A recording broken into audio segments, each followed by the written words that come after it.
Everyone remembers when a certain diesel came to Sodor and tried to prove that he and all diesels were superior to any steam engine. And we all know how his plan went very wrong. And he learned that steam engines aren't all useless, and that diesels can have their faults too. After the diesel's embarrassing ordeal, he had become somewhat of a castaway to the other diesels, some even forgetting that he was still on the island. One day, he was in the shed when Diesel 10 pulled up. "Morning," the diesel grouched. "Huh, I remember you," said Diesel 10. "You were supposed to show the steam engines the superiority of the diesels. But we all know how that went. And I don't even remember you having a name. Or is it just Class 40? Call me what you want, but it's a thing in the past. And I don't quite remember you having complete success with your goals either."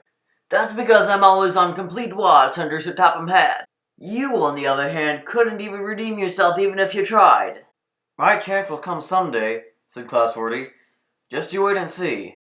And it did, a few days later, when Sir Topham Hatt was coming to him in the yard. "Now I know I don't use you for a lot," said Sir Topham Hatt, "but there are some important developers coming, and they're wanting to look at some land in Brendam to possibly open up some new businesses for the railroad. Can I trust you with taking them there?"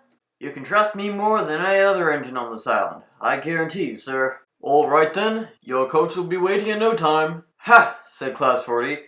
"Did you hear that, Splatter and Dodge? I told you my time would come." "He's not gonna make it, is he?" "Yeah, he's gonna break down." Soon, Class 40 was all coupled up and ready to leave the station.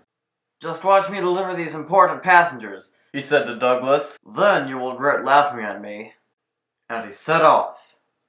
He pulled triumphantly down the line, proudly showing off his special coach to all the engines, especially the steam engines.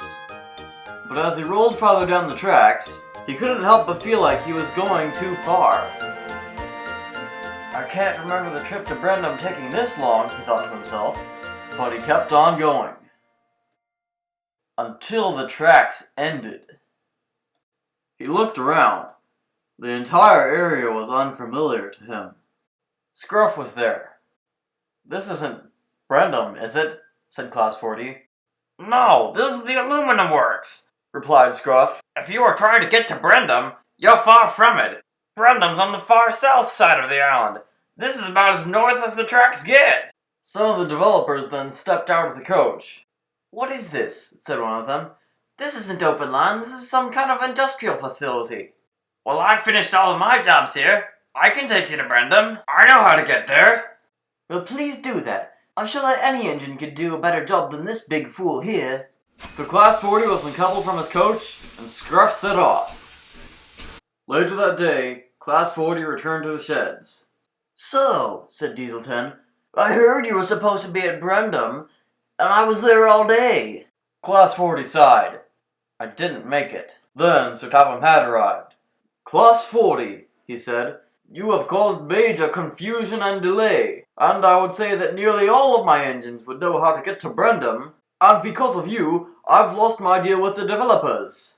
At this point, I'd feel like I'd rather put Diesel 10 in charge of the express. But I will say that Scruff did enjoy pulling the special train. And speaking of Scruff, he'll be showing you to your new job tomorrow." "What is my new job?" asked Class 40. "You'll see," said the Topham Hatt. The next day came, and Class 40 found out. "Welcome to the Sodor waste dump," said Whiff. "Oh well," said Class 40. "I guess that figures."